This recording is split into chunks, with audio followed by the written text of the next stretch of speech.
you excited to be delivering us a freeze dryer today? Absolutely. Look at the beautiful packaging.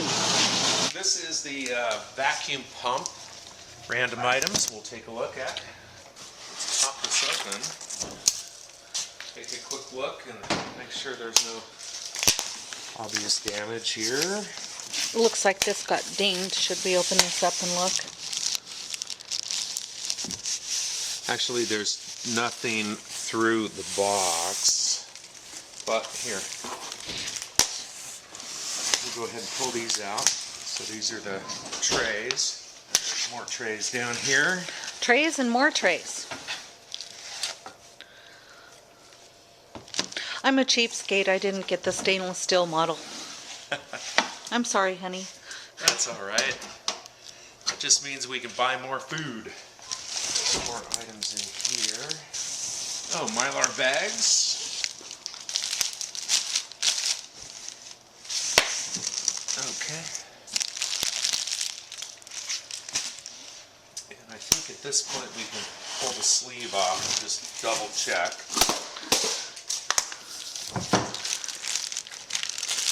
So this is where the thing was, and it looks like it didn't go through, so Yeah. Looks like we're in good shape. Yeah. Beautiful, beautiful, beautiful. And here's the front. So we'll unpackage this and we'll be back. We've got the unit mounted on the recommended cart. This comes from Uline, and it's a composite plastic, but it's really, really solid.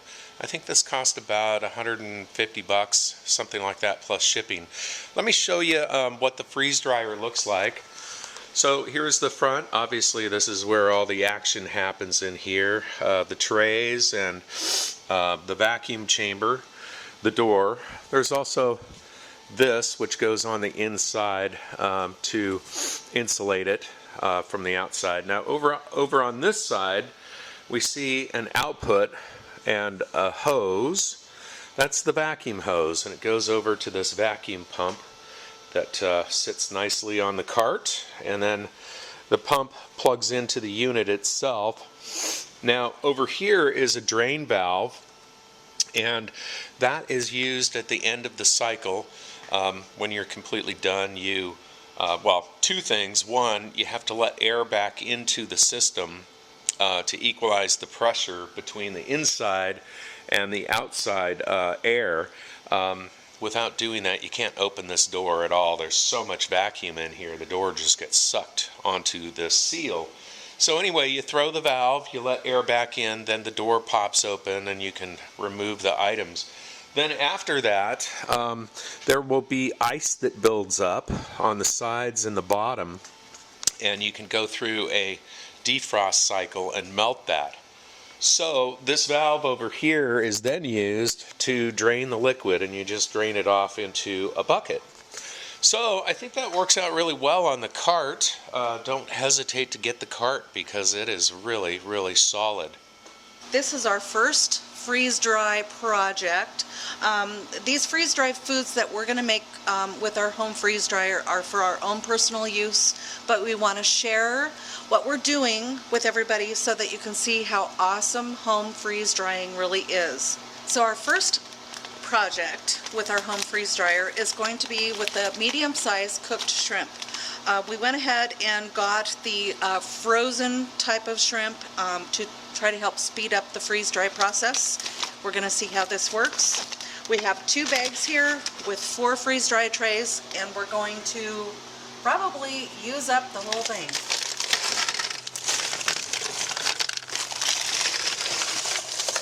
Oh, I want to eat those right now. They're not ready to eat. So, The dog wants to eat those right now. Don't you, Willie? Huh? Do you? Do you want those shrimp? Do you? no tails. I'm going to get rid of the extra tail that we don't need. So we're going to just try to get these on a level playing field here. Now, since these are frozen, what we've done is we've started the freeze cycle on the freeze dryer just to get the chamber cold before we put these in. And they say that if you do that for about a half an hour, you can trim an hour and a half off of the cycle time. So we're going to see what that does, and this is a pretty fun experiment. We're having fun here. There's basically 31 to 40 shrimp per pound, and this is a 2-pound package. So there's between 60 and 80 little shrimpies that we're going to be in each bag, right? In each bag that we're going to be freeze drying. And how many total pounds did you say? 2 pounds per bag, so we're doing 4 pounds of shrimp. Look at these beauties.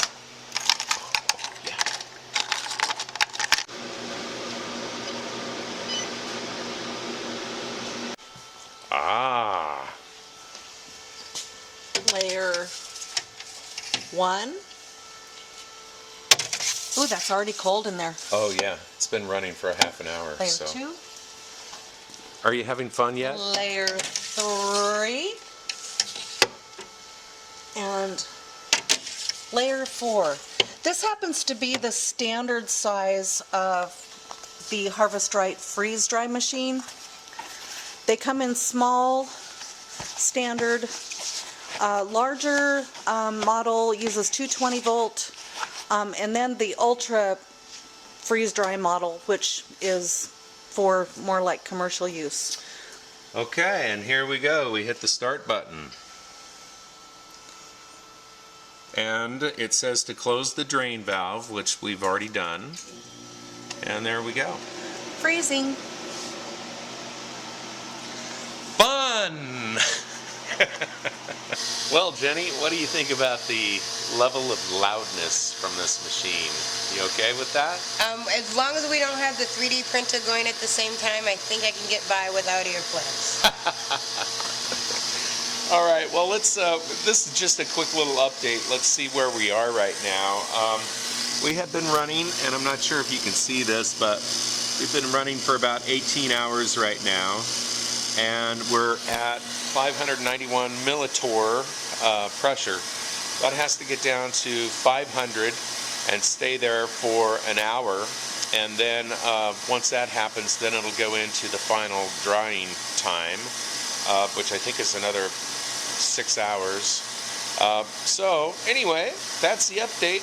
We're at 42 minutes left on the final dry time, and the pressure is down to 71 millitorrs, and the machine is just shut off. Now what happened was I discovered that the unit can write data to a flash disk. If when it first powers up, it'll apparently save the information from the last batch. And so I was going to go ahead and plug this in so that when everything was done and tomorrow when I power it back on, it would save that info on here. Wanted to see how that worked. Well, you know, it's winter. I must have had a static charge on me or something, and when I plugged this in here, or when I came close to plugging it in, all of a sudden everything turned off, and now the screen is locked up. So I can't cancel. I can't do anything. So it seems to have zapped the processor. So hopefully it's okay. What I'm going to do is I'm going to turn off power and reboot it, and see if I can get it back to this mode and put 42 minutes on dry time. So we'll see if I can recover. It looks like we have some problems here. I'm going to go ahead and hold this here so you can see the front screen. I'm going to reach back here, turn on power, and you can see that the screen isn't coming up. But inside of here, you can see the LEDs are lit. You can see the LEDs are lit for the processors, the touch screen and all that. But the screen is definitely dead. And so, anyway, I don't know if the shrimp is completely done on this batch or not. 42 minutes left on the cycle. So I'm going to go ahead and, let the air back in, shut it off, get the door open, pull the shrimp out. Then I'm going to package it, and then I'm going to heat seal it and throw it in the freezer. And then hopefully they have a solution or can send some replacement parts, and I can get it up and running, and then put the shrimp back in and finish it. So anyway, we'll see how it goes with customer service. To be able to open the door and get the product out of there, we have to let the air back in. So that's this valve here. I'm going to go ahead and throw that valve, and you can hear it start to go. And eventually, when that pressure comes back up, then we'll be able to open the door. Now you can unlock the door, but you can't physically open this until the pressure equalizes inside the chamber and outside the chamber. And you can hear the hiss just stopped, and the door popped open. So we'll take a quick peek, and there is the shrimp. It sure looks frozen, and there is all the moisture that came out of the shrimp, and it's frozen on the walls of the chamber and a little bit on the bottom. So anyway, it's very cold in here, definitely. And wow, these are incredibly light. I think they're probably done. So I'm going to pull one of these out, and we're going to take a look at it. Kind of fun. Even though it blew up. This is what they look like on the trays. And then I'm going to go ahead and get the camera set up, and I'm going to see if these just snap and crumble like they should, I guess, if they're freeze dried. So we're going to try that out next. Let's take a look at one of these and see if we think it's actually all done. I can tell you this is incredibly light.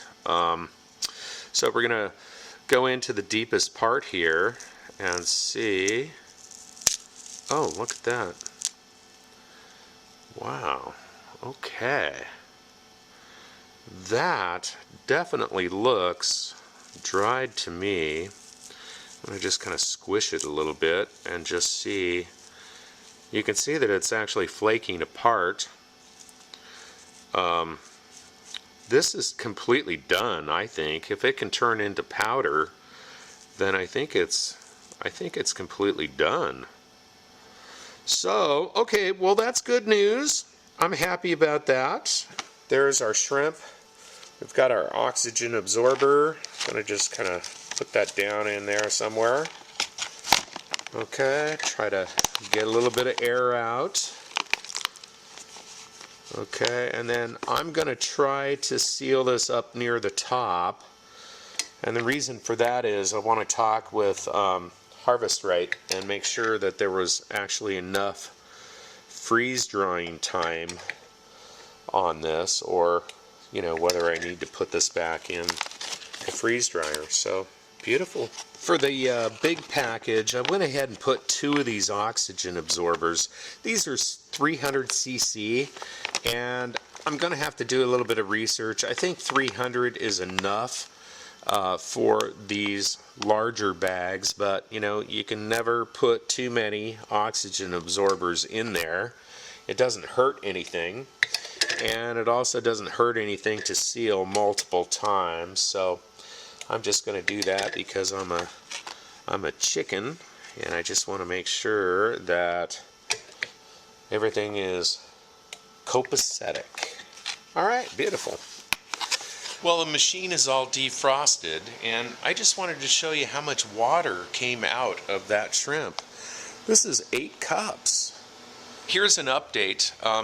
Friday night I sent an email to HarvestRight explaining the problem with the display, and I was shocked to get a reply in about 10 minutes. Now, I don't think that's normal that they check email on Friday night, but somebody did. And he also said that they had a technician that was going to be working on Saturday, and that the tech would give me a call, and he did. So we went through a few things, and we tried to reload the operating system on the processor. That didn't work out. So anyway, they're sending a couple of replacement boards on Monday. Now they're going to send one of the display units, and then they're also going to send the processor card that's back in here. And I'm going to go ahead and install those. They said there are just a couple of tools required, and I've got those tools, a nut driver and Allen wrench, Allen key for getting these screws off. And so anyway, we're going to do that, and I'll tell you, I am really, really impressed with the customer service at HarvestRight. So hopefully in a couple of days we'll have this back up and running. Replacement boards came from HarvestRight yesterday on Thursday, so I'm going to get these installed today. This is the processor board here, and this is the display module. The only real tricky thing is going to be this really fine connector here has to mate over here on the processor. And I'll get a microscope up and show you what that looks like. It's pretty obvious once you look at it really closely how to do it. So anyway, I have a wrist strap, anti-static wrist strap hooked up, and then I've got the unit grounded over here into an electrical conduit. I've already verified that's ground. So what we're going to be doing is we're going to be getting in here, disconnecting this cable that goes from the processor down to the I/O board, which has the relays for turning on all the different devices, the heaters and the pumps and things. And then this is the connector back in here that connects up to the display module. So just have to take this off, undo these two screws here, and then we can take the processor out and then pull the display. So I'm going to go ahead and do that, and we'll press on. Okay, well those are out, and that was actually a lot easier than it looked. The one thing to note is you do need a 9/32 wrench, because there's actually a nylon lock nut on the back side of the screw for the processor. And then the easy thing to do to get the panel out is on two of these screws. This is the one that I just took out. That's the way it would be oriented. Just loosen these two and then remove this plastic part. So remove those two, loosen these two, and then the whole thing just kind of pivots out the front, and you can replace that really easy. So I'm going to go ahead and put the new stuff in and get it all hooked up. Oh, one other thing is on that nylon lock nut, there is a ground wire, so that needs to get hooked back in there also. The new boards are installed, so I've got this hooked up to power right now, and let's turn it on and see if the screen comes up. Alright, here we go.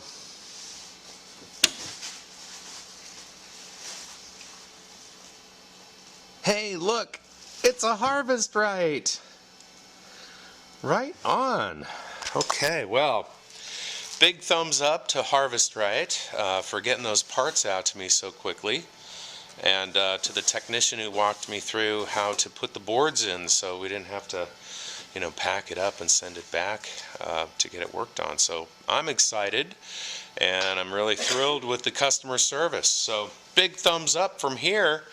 Now I'm going to put this back together and let's get freeze drying. So I have a new load in, and we're going to see if everything is all fixed now. What I have in here today is I have some Blackberries that came from around the warehouse during the summer. I also have some cherries that came from a little cherry tree at the corner of our parking lot. And then I have some diced peaches. And those came from the frozen section at our restaurant supply place. It's called Cash and Carry. So anyway, that's what I have in there. And we're just going to start up. And it says to close the drain valve. We already have. Okay. Great. So, looks like it's going to freeze. And I can hear the compressor for the freezer running right now. So this is a good sign. Well, the freeze dryer is alive, so here is the booty. What are we doing today? We're doing your hand-picked fruits except for the peaches that you bought.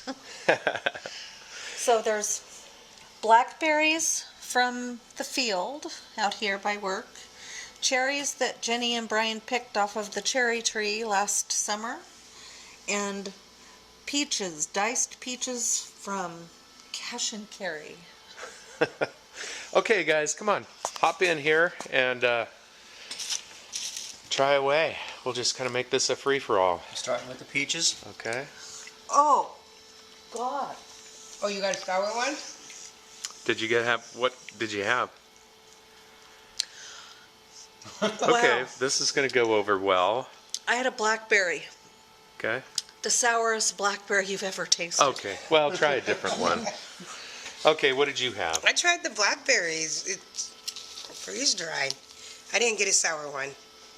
So it's that the texture is there from like having had apples or other fruits. Better? Yeah. And what are you having, John? Of course. What are you having? The peaches are smooth. Like those? Yeah, they're not too sweet. I think when you go and you buy dried fruits at the store, there's added sugar, and this is just the fruit itself, so it really isn't that sweet. The peaches are smooth. I like them. Okay, now we had peaches last night, and we thought they were fabulous. Yeah, I think I'd prefer to have a larger, like a sliced peach rather than the cubed. I think they're too small. That's just my preference. The second blackberry I got was sweet, though. It was much better. Okay. What'd you try? Oh, I tried the peaches. Did we pit those cherries or no? Oh, okay. We pitted them. It was We like did. 2 years ago, so I couldn't remember. We did, but I found one that had a pit in it, so do be careful. Don't just throw a whole handful in your mouth. What'd you have? Cherries. I like the cherries a lot. You're still scratching your head about the cherries. I haven't tried the cherries yet. I'm scratching my head about the peaches. Oh. John? It's weird to have crunchy fruit. It's weird when fruit is crunchy. I'm not a fan of dried fruit because it's usually too sweet, and I think that's because of the added sugar that you get when you buy them in the store. And this is just very, very mild. It's weird though. Crunchy fruit is weird. Dry for crunchy fruit. Yeah. But when you chew it and then it moistens up in your mouth, It's the good. fruit It- flavor. Yeah. it becomes fruit again. So, yeah, what do you think of that cherry? The cherry's good. Yeah. It's very good. Yeah, let's check it. I haven't checked this out yet. That's odd. I am not a huge cherry fan. It wouldn't be something I would go to the store and buy at all. But that's good. I think out of the three, the cherries are probably my favorite. Mine too. I'm still working on the crunchy fruit thing. It's kind of a, yeah. I think this is really fun. Really good snack, and the flavor is just insanely intense. Once your saliva gets mixed in and everything, it's just, it is just fun. This is fun. Yeah. I think the cherries are my favorite. Mine too. And I'm not a cherry fan, which is why, I like all three of them. I'm not saying the rest aren't good. Well, do you guys want to rehydrate these and see what they're like, or? Yeah, we could. You know, the only thing, blackberries do this anyway, but there's seeds in them. Now Now I've we got have to seeds. floss. Yeah, seeds stuck in my teeth. Gotta floss now. I like the cherries. Those are my favorite. So let's rehydrate them before they're gone. Okay, now we're going to try the fruits rehydrated and see what we think about the texture. We're going to start with the peaches. The peaches. Do they have normal texture? Are they still Yeah, crunchy? little. I found a crunchy one, but it's a peach. I mean, it's what You had these prior to them being freeze dried. But didn't you have them last? What do you think? I guess you have something No, to I had them freeze dried. Oh. We had them last night, freeze dried. Freeze dried. I took half of them home and half for down here. Yeah, they're peaches. I just think that the dices are really small. That's my only thing. I've tasted the other two. What do you think of the other two? The cherries didn't quite. It's not that they didn't rehydrate. I think the skin of the cherries. I like the freeze-dried cherries better. Me too. I like the rehydrated blackberries better, though. Peaches are peaches. They are what they are. Fond of them. Cherries were more fun when they were dry. Something you could give your kids to keep them quiet in the back of the car when you're driving on a long trip. What about the blackberries? Oh, let's see.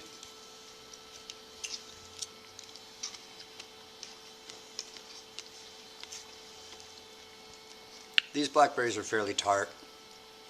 I think the blackberries themselves weren't the best. But they were. I think we probably ate all the good ones. Yeah, that was, Ate all the good ones? end of the It season. was end of the season. We were picking them. I think at that point where we're going in our mouth and in the bucket. I'm not gonna lie. So probably we got the good ones. I'll take some responsibility for that. I was the one picking them though, so You're allowed to complain. exactly. Yeah, they're just on the tart side, but that's the fruit, not the process. So, Okay, so the consensus is the peaches were good frozen or rehydrated, and the cherries were best when they were still freeze dried. And I'm not sure if there was a consensus on the blackberries. I like them better rehydrated. yeah. Better The rehydrated. blackberries, yeah. Okay. Okay, well, that was a fun taste test of our freeze-dried batch number 2. Today we're going to try the shrimp that we did as our first batch in the HarvestRight Freeze Dryer. We did this on the 9th, and today is the 26th. Let's see.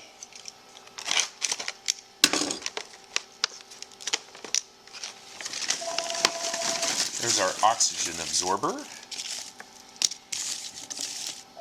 So feel those, Jenny. It's kind of like Feel how light those it things feels are. like one of the peanuts, the packing peanuts. It does. They feel exactly like packing peanuts. Okay, well, here we go. We're going to put some water in here and let these hang out for a little while. Then we'll do a little taste test on them. We've had these rehydrating for about half an hour just with cold water. And we're going to try them out. You want to be the first guinea pig? Sure. Smells like fresh shrimp. Oh, yeah.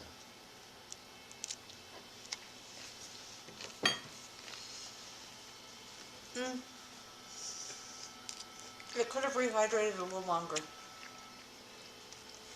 By the tail. The tail. Okay. But it worked. It worked. You have a funny look on your face there, Jenny. It's shrimp. Cocktail sauce, definitely. We needed some cocktail sauce. Where's the cocktail sauce? Come on, people. We have ketchup. Does that work? No. No. No. What do you need in cocktail sauce? Is it horseradish? That's at home. Oh. Sorry. Oh, wow.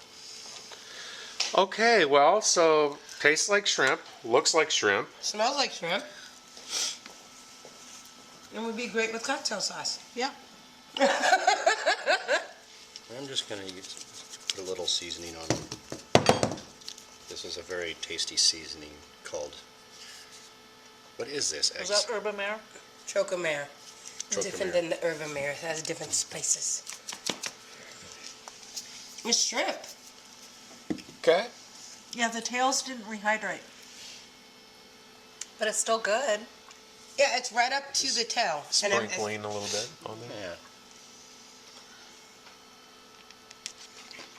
Well, it worked well.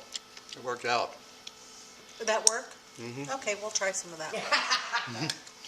Okay, so you tried a little bit of ketchup. I think that this was a success for our first use of the HarvestRight, and I'm pretty excited about this whole thing. For the Epicenter.com, I'm Epicenter Brian, signing out.